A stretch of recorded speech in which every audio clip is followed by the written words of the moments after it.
I don't know if you guys, I don't know if I've told you this story, but I've told the audience years ago because he's been on the show a bunch of times. This is how I met Coleman. This is how much I love Coleman. I had just been canned from NBC. Technically, I was only let go from the show. What happened after that remains confidential. Okay, but in any event, we'd separated. And everybody was calling me a racist, all the papers and all this, like, because of the Halloween thing. So I go to the Comedy Cellar with Doug, which is a great place to take in comedy here. And we saw a great set, had a great time, sat down afterward with Noam, who runs the joint, and Coleman. Coleman was there. I didn't know Coleman. He introduces me. Coleman comes over and he's like, what's happening to you is total bullshit.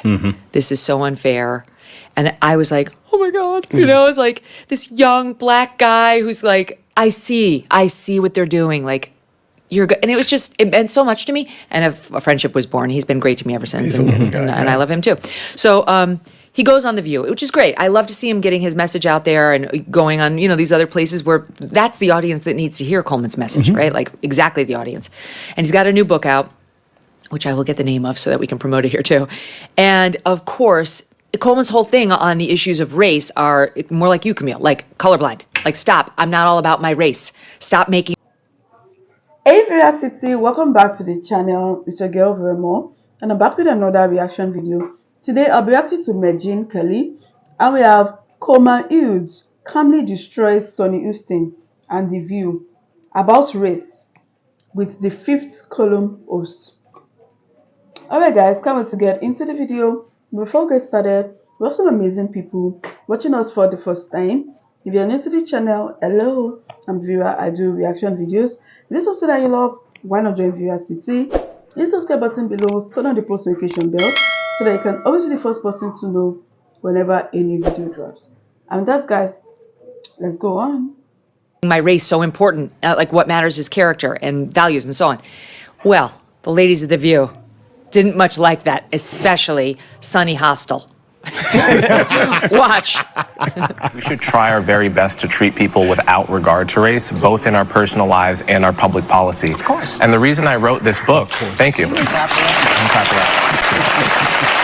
reason I wrote this book is because in the past 10 years, it has become very popular to, in the name of anti-racism, teach a kind of philosophy to our children and in general that says your race is everything, right? And I think that is the wrong way to fight racism. I don't want to say it's your youth, but I think you have a point, but I think you have to also take into consideration what people have lived through. The default right now in a lot of areas of policy is to use, you know, black and Hispanic identity as a proxy for disadvantage. And my argument is that you actually get a better picture of who needs help by looking at socioeconomics and income. That picks out people in a more accurate way. Right. And I've read your book twice because I wanted to give it a chance. Your argument that race has no place in that equation is really fundamentally flawed. Okay, so she really gives it to him in the next shot, which we're going to run in a second. But just what do you make of the setup? Because Whoopi kicks it off with, you're too young to know anything. And we, back in the day, we never even taught black history, which is why we've overcorrected now to the point where race is dominating everything. So that's how they kick it off. The name of the book, by the way, is The End of Race Politics. The End of Race Politics by Coleman Hughes. The subtitle, The Case for Colorblindness, The End of Race Politics, I think, right? Well done. Yeah. Yes. So what do we make of just the scene setting by The View and how it kicked off?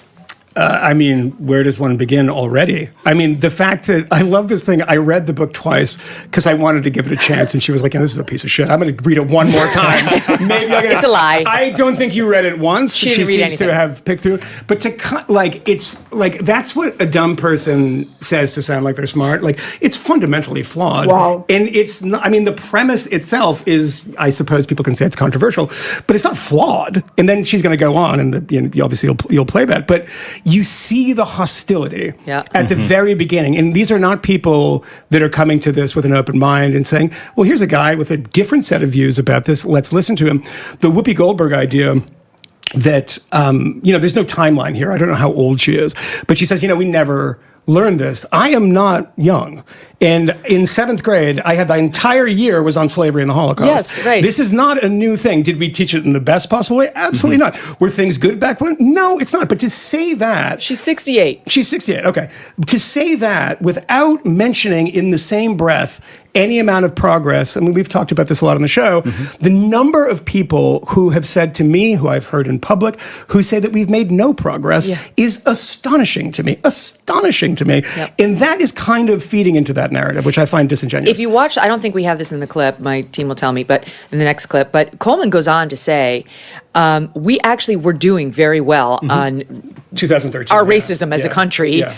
And it's pegged to 2013 when it started to go back down. He's like, it wasn't because of Obama, and it wasn't because of Trump. He pegs it to, in large part, the iPhone and Social the media. nonstop feeds that we get, where I would say the left and their operatives are pushing like Trayvon Martin, Mike Brown, exactly, one black man getting shot by a cop over and over and over, and then it's amplified by the Russians. But Coleman was saying, it's us. We've done it to ourselves. Without a doubt. Okay, but so Sonny's getting upset because one of the big problems with Coleman is he's black.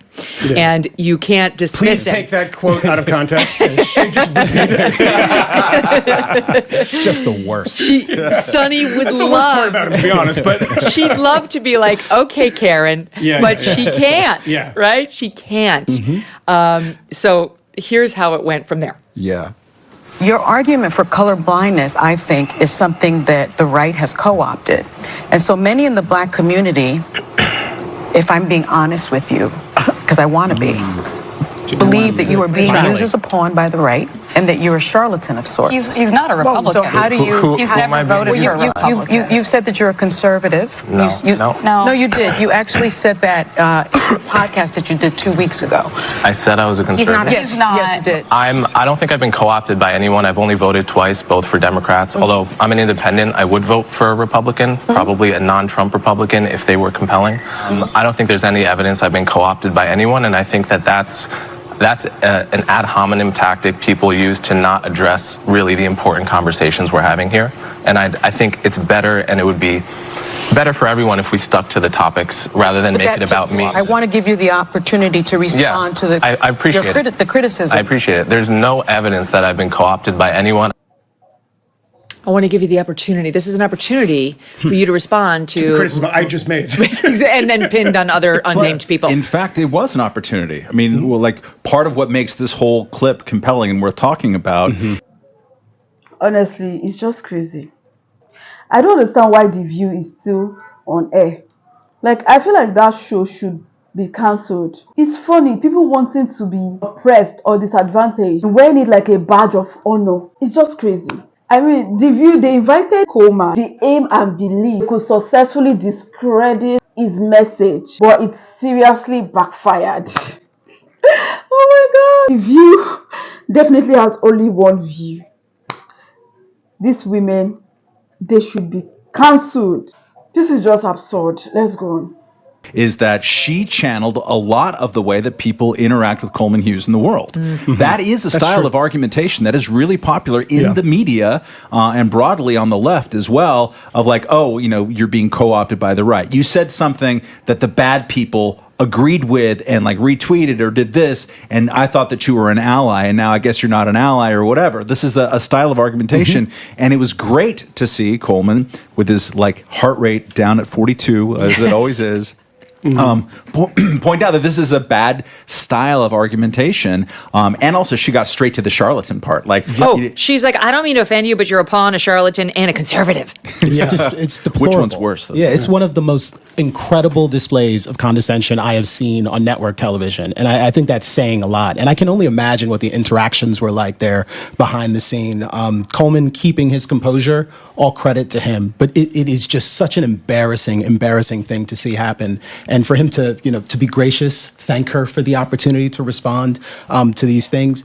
When I'm having a sophisticated argument about some important issue that has great gravity to me, the last thing that I want to do is burn time talking about this person's presumed motives and the way that they've been mind controlled into having their particular views. Talk about my ideas. Don't talk about me. Don't talk about my relationship with my kids or my wife if it isn't relevant to the discussion. Talk about the ideas. He did that. He stuck to the point. There is a reason why people like Sonny run away from the opportunity to actually debate the merits of very crystal clear, transparent proposals. Coleman is a dear friend of mine, but I would say this if it weren't the case. His book is really stellar. People should go out and grab it. And he and I have some pretty meaningful disagreements about certain things. Like colorblindness is not actually my jive, but I do think what he is doing in public is important and relevant and is helping to elevate our discussions about race and a range of other issues. So you saw I'm really the bit at grateful the for end, that. though, right, Camille, where he was saying, what I'm saying is, he also says, like, it's not about colorblind exactly. Like, I understand people do see color. Yeah, that's But the part I disagree with, But actually. right. Yeah. But he then went on to say, like, I'm saying I don't like the super emphasis on race. You know, I want people to be judged by their character, by their values. And the audience did erupt in applause. The audience is with him. And I think it 100%, tells you yeah. a great deal. Yeah, the yeah, executives in the C-suite, the people who are hosting these shows. Yeah, I also support that. People shouldn't be judged by the color of their skin. We should be colorblind. Judged by their character. Judged by their character, their behavior. Not because they are white or they are black. Gosh, let's go on. They may be complete fundamentalist ideologues on these issues, but regular people, everyday Americans, generally share the same sensibilities. They want to they believe in human dignity. They want to judge people on the basis of their individuality. And I think a lot of people have been pulled in unhealthy directions in recent years, but that is starting to snap back into the right place. But that can only happen if people are going to be honest and sincere and share their genuine perspectives on these issues. Cowardice is really just dominant these days. When she weighs into what would appear to be something of an intellectual argument, she gets her ass handed to her immediately. Yes. She quotes Martin Luther King because, by the way, she knows King's Bernice. daughter. Yes. Yeah. Just so you know, I know her. So I'm one up on you. Three times. I'm one up on you. Yeah, It's bizarre. Bernice, who was texting me this morning, she doesn't Meanwhile, like it. it's like, because any knowledge you would have of MLK Yeah. is erased thanks to the fact that I know the daughter. Yes, Like, and you obviously this is a have historical read the figure we can all material study. because Coleman says, well, yeah, you're not quoting what happens right after that, what he says right after that.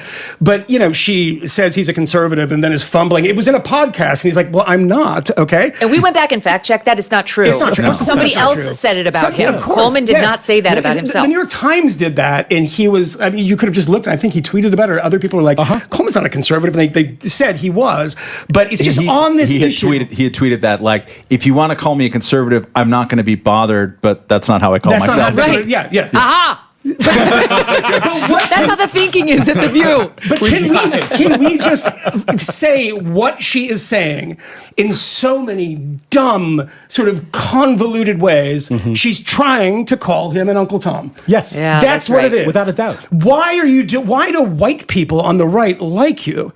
And I remember one time I was in a green room at Fox in probably 2010 or something, and I was sitting, and I will tell the person's name because we don't really know each other, but I was sitting next to Jonah Goldberg, and this was in DC, and there was somebody on that was saying something crazy. And I said to Jonah, who again I don't know very well, I said, this I got to be on after this guy is kind of humiliating. And he just looked at me and he said, "You're only responsible for what you say. Don't worry about anybody else." And it was just, you would never remember this. It was a throwaway comment, and it stuck with me. I was like, no, I don't care who fucking retweets me. Sorry, I don't care who retweets me. I don't care who likes my stuff, provided I have the sort of firepower to say this is the argument that I'm making, and this is why it's true. To say that and say, well, why in co-opted?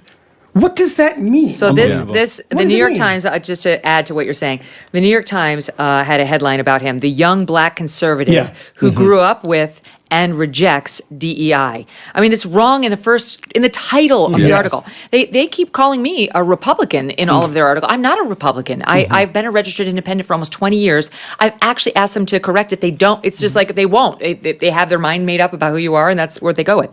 Then this guy, Clay Kane, who's got some number of followers on X, retweets that New York Times headline and writes, Coleman Hughes calls for a colorblind society, but this New York Times headline says he's a black conservative. He's getting press because he is black. It's all in caps, that's why I'm saying it like that. Calling for colorblindness. Why is his race mentioned? Shouldn't he denounce any mention of his race? Grift on. Like, Coleman's got some obligation to run all over all of his press He's not mentions. Camille Foster, after all. Like, Camille would be out there denouncing the whole thing. But I know what Camille would think about this, but I have a slightly different view on this. Like, I'm glad that it's being presented that he's a black person. And the reason is because there is a instinct, particularly on the left, that to be black is to think one way. And if you're going to highlight this, why are you highlighting it? It's because there's many ways of quote unquote being black, if you believe that is such a thing. Camille does not. But if you're going to go there and say, well, everybody, and then the polls, the Trump polls, you see them inching up. People say, how is this happening? Well, you've been telling everybody on television, on radio, in books, in newspapers and magazines for years that to be black is one set of political beliefs, and that is not true. Grand Canyon University, a private Christian university in beautiful Phoenix, Arizona, believes in equal opportunity and that the American dream starts with purpose. Change the world for good by putting others before yourself. Whether your pursuit involves a bachelor's, master's, or doctoral degree, GCU's online, on-campus, and hybrid learning environments are designed to help you achieve your unique academic, personal, and professional goals. With over 330 academic programs as of September, GCU meets you where you are and provides a path to help you fulfill your dreams. The pursuit to serve others is yours. Let it flourish. Find your purpose at Grand Canyon University. Private, Christian, affordable. Visit gcu.edu.